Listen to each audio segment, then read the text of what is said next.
अस्सलाम रहमतुल्लाहि वबरकातुहू। मेरे प्यारे मेरे मोहतरम जनाब खालिद साहब, आपने सवाल किया है कि क्या खसी की कुर्बानी जायज़ है। 23,348 नंबर पर इमाम सुन्ना इमाम अहमद इब्न हंबल रहमतुल्लाह, जिनका इंतकाल 241 हिजरी में हुआ, उन्होंने एक हदीस अबू राफी से कोट की है जिसके अंदर मौजूद है, दह नबी सल्लल्लाहु अलैहि वसल्लम बिकबशैन अमलहैन मौजूऐन खसियैन। अल्लाह के रसूल सल्लल्लाहु अलैहि वसल्लम ने दो चिरकाबर दुम्बों जो कि खसी थे उज़हिया में पेश किया आपने। तो जब नबी करीम सल्लल्लाहु अलैहि वसल्लम ने खसी जानवर की कुर्बानी की है तो किसी के लिए मना क्यों है? बिल्कुल कर सकते हैं। नबी करीम सल्लल्लाहु अलैहि वसल्लम की इक्तिदा में जानवरों को खस्सी नहीं कर सकते, शरीयत में मना है। और अब चाहे बचपन में खस्सी करना हो या जवानी में खस्सी करना हो, मसला तो खस्सी करने की मनाही है। तो अल्लाह रब्बुल इज्जत समझने और अमल करने की तौफीक। अस्सलामु अलैकुम वरहमतुल्लाहि वबरकातुहू। अल्हम्दुलिल्लाहि रब्बिल आलमीन वस्सलातु वस्सलामु अला अशरफिल अंबिया वल मुरसलीन नबियना मुहम्मद व अला आलिहि व सहबिहि अजमईन, अम्मा बाद। औज़ु बिल्लाहि मिनश शैतानिर रजीम, बिस्मिल्लाहिर रहमानिर रहीम। क़ाल अल्लाहु तबारक व तआला फ़ी क़ुरआनिल मजीद, या अय्युहल्लज़ीना आमनू इन जाअकुम फासिकुम बिनबइन फतबय्यनु अन तुसीबू कौमन बिजहालतिन फतुस्बिहू अला मा फ़अलतुम नादिमीन। वक़ाल नबी सल्लल्लाहु अलैहि वसल्लम, मन कज़ब अलैहि मुतअम्मिदन फ़ल्यतबव्वअ मक़अदहु मिनन नार। रब्बि इश्रह ली सदरी व यस्सिर ली अमरी वहलुल उक़दतम मिन लिसानी यफ़क़हू क़ौली रब्बि ज़िदनी इल्मा। मेरे अजीज दोस्तों और भाइयों और मेरी इस्लामी ख़वातीनों हज़रात, अल्लाह तबारक व तआला की तौफीक से मैं अबू राफे रज़ी अल्लाह ताला अन्हो और जाबिर रज़ी अल्लाह ताला अन्हो की एक हदीस की सनद की जांच पड़ताल मैं आपके सामने परखने की कोशिश कर रहा हूं। अल्लाह तबारक व तआला से दुआ है कि अल्लाह तबारक व तआला हमें हक बात और सच बात कहने की तौफीक अता फरमाए, और जो हमसे लफ्जी तौर पर कहने में खताएं हों अल्लाह तबारक व तआला उसको माफ फरमाए, आमीन या रब्बल आलमीन। मेरे जिस दोस्तों और भाइयों और मेरी इस्लामी ख़वातीनों हज़रात, अल्लाह तबारक व तआला ने हर ईमान वाले को यह हुक्म दिया है सूरह हुजरात आयत नंबर 6 में कि या अय्युहल्लज़ीना आमनू इन जाअकुम फासिकुम बिनबइन फतबय्यनु, कि जब तुम्हारे पास कोई फासिक खबर लेकर आए तो उसकी तहकीक कर लिया करो। तो तहकीक करने का चाहे दुनियावी मामलात हो चाहे दीनी मामलात हो, हर मुसलमान को चाहिए जो अल्लाह तबारक व तआला पर ईमान रखता है कि वो उस बात की तहकीक कर ले, छानबीन कर ले। इसी तरह से रसूलुल्लाह सल्लल्लाहु अलैहि वसल्लम की तरफ जानबूझ करके ऐसी बात मंसूब करना झूठी जिसको आप सल्लल्लाहु अलैहि वसल्लम ने नहीं कही है, तो उसके लिए वार्निंग आप सल्लल्लाहु अलैहि वसल्लम ने दी है। सही बुखारी में हदीस नंबर 109, 110 वगैरह में फरमाया आप सल्लल्लाहु अलैहि वसल्लम ने, मन कज़ब अलैहि मुतअम्मिदन फ़ल्यतबव्वअ मक़अदहु मिनन नार, कि जिसने जानबूझ करके मेरी तरफ ऐसी बात झूठी मंसूब की जिसको मैंने नहीं बयान की है, तो उसको चाहिए कि वो अपना ठिकाना जहन्नम में बना ले। तो मेरे जिस दोस्तों और भाइयों, मैं ये नहीं कहता कि मौलवी हजरात जानबूझ करके इस तरह से रवायतें लोगों के सामने बयान कर रहे हैं और सवालों के जवाब में ऐसी हदीसों को जानबूझ करके बयान कर रहे हैं, बल्कि मैं ये समझता हूं कि तहकीक न करने की बिना पर दूसरों के ऊपर एतमाद करके वो बयान कर रहे हैं। तो आइए उसी में से शेख इश्तियाक मदनी साहब ने एक सवाल के जवाब में खस्सी जानवर के कुर्बानी के ताल्लुक से उन्होंने कहा कि क्यों नहीं कर सकते हैं। अबू राफे रज़ी अल्लाह ताला अन्हु से हदीस है, जैसा कि आपने सुना उस ऑडियो के अंदर कि उन्होंने उस हदीस का जिक्र किया।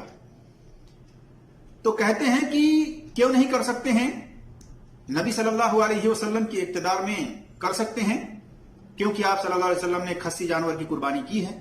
तो आइए हम देखते हैं उस हदीस की सनद के बारे में।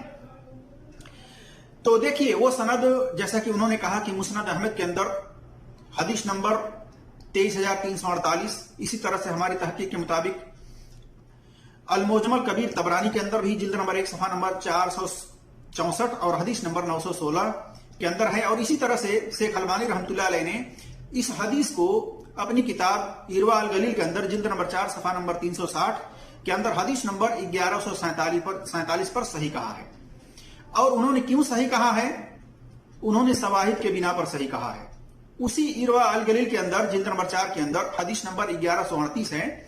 उन्होंने कहा कि वहां पर जाबिर रज़ी अल्लाह ताला अन्हु से एक हदीस है शवाहिद के बिना पर, जिसके बिना पर उन्होंने इसको सही कहा।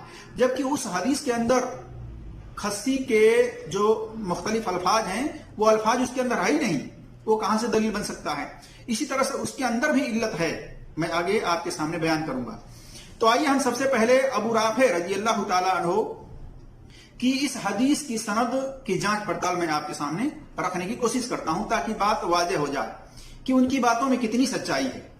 तो देखिए, उसूल हदीस अस्मा और रिजाल के मीजान पर हम देखते हैं इसकी सनद के बारे में। तो इस हदीस की सनद में एक रावी शरीक बिन अब्दुल्ला है जो कि मुदल्लिस भी है, और यह रवायत उसने अन से बयान की है, सुनने की सराहत उसने नहीं की है।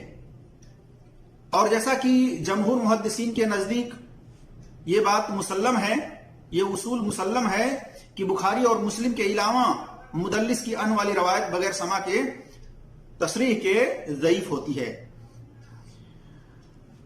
तो इस रावी के बारे में मुहद्दिसीन ने यही कहा कि ये मुदल्लिस है, जैसा कि मुदल्लिस होने की दलील आप देख सकते हैं अल फतहुल मुबीन फी तहकीक तबकातुल मुदल्लिसीन हाफिज जुबैर अली जई रहमतुल्लाह अलैह की किताब के अंदर सफा नंबर 75 में।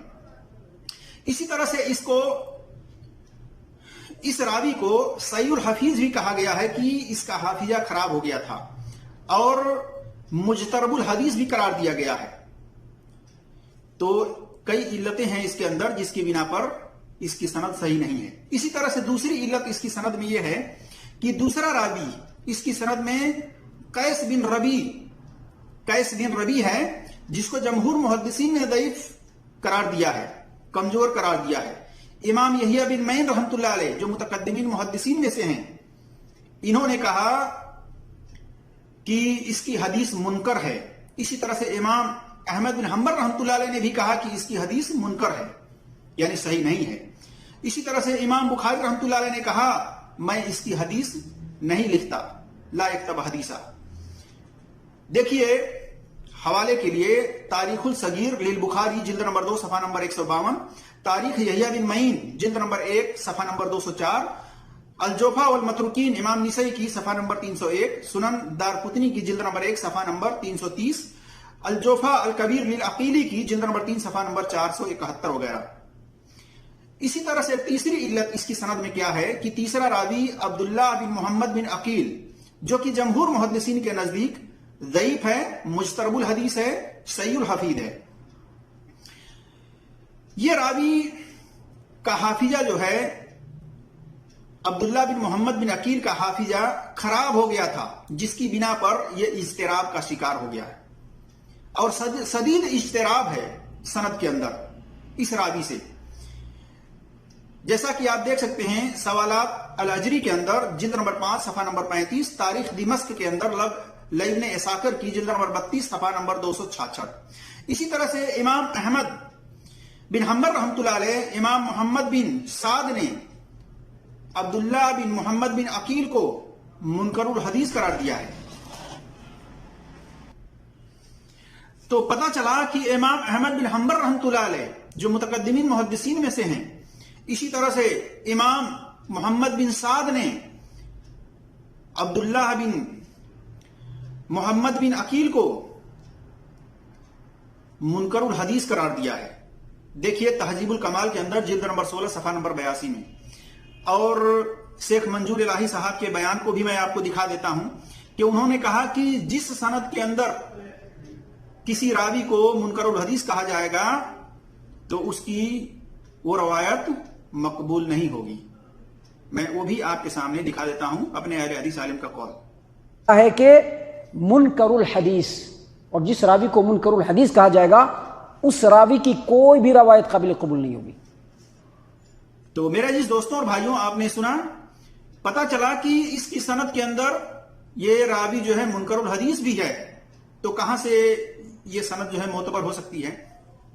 अब आइए हम शेख अलमानी रहमतुल्लाह अलैह के उस शवाहिद के बारे में जिक्र करते हैं जो कि शेख अलमानी रहमतुल्लाह अलैह इरवाल गलील के अंदर कहते हैं कि शवाहिद के बिना पर इसकी सनद हसन है। और शवाहिद में जाबिर बिन अब्दुल्ला रज़ी अल्लाह तआला अन्हु की हदीस पेश करते हैं इरवाल गलील के अंदर हदीस नंबर 1138 पर। उसकी सनद के अंदर एक बात यह है कि अल मुत्तलिब बिन अब्दुल्ला मुदल्लिस रावी है اور روایت اس نے جابر رضی اللہ تعالیٰ عنہ سے ان کے ساتھ بیان کی ہے، یعنی سما کی صراحت اس نے نہیں کی ہے۔ اور اس بارے میں حافظ زبیر علی زئی رحمۃ اللہ علیہ نے سنن ترمذی کی تحقیق، سنن ابی داؤد کی اسی حدیث نمبر کی تحقیق میں یہ بات انہوں نے لکھی ہے کہ اصل کتاب کے اندر سما کی صراحت نہیں ہے، اس بنا پر اس کی بھی سند ضعیف ہے۔ اور اس حدیث کے اندر خصی کے جو مختلف الفاظ ہیں وہ الفاظ بھی نہیں ہیں، لہذا یہ کہاں سے دلیل بن سکتی ہے؟ تو ابو رافع رضی اللہ تعالیٰ عنہ سے جو پیش کیا جاتا ہے یہ اصول حدیث اسماء و رجال کے میزان پر اس کی سند ضعیف ہے، صحیح نہیں ہے۔ میرے عزیز دوستوں اور بھائیوں، ہم اہل حدیث ہیں، ہمیں چاہیے کہ ہم حدیثوں کی سند کے بارے میں، راویوں کے بارے میں تحقیق کر لیں، اصول حدیث اسماء و رجال کی میزان پر صحیح ہو، جو اس کے شرائط ہیں اس کے مطابق صحیح ہو تو پھر اس کو مانیں، جو صحیح نہ ہو اس کو نہ مانیں۔ میرے عزیز دوستوں اور بھائیوں، تو پتہ چلا خصی قربانی کرنے کے تعلق سے جو روایتیں ابو رافع رضی اللہ تعالیٰ عنہ سے آئی ہوئی ہیں یہ سندن ضعیف ہیں۔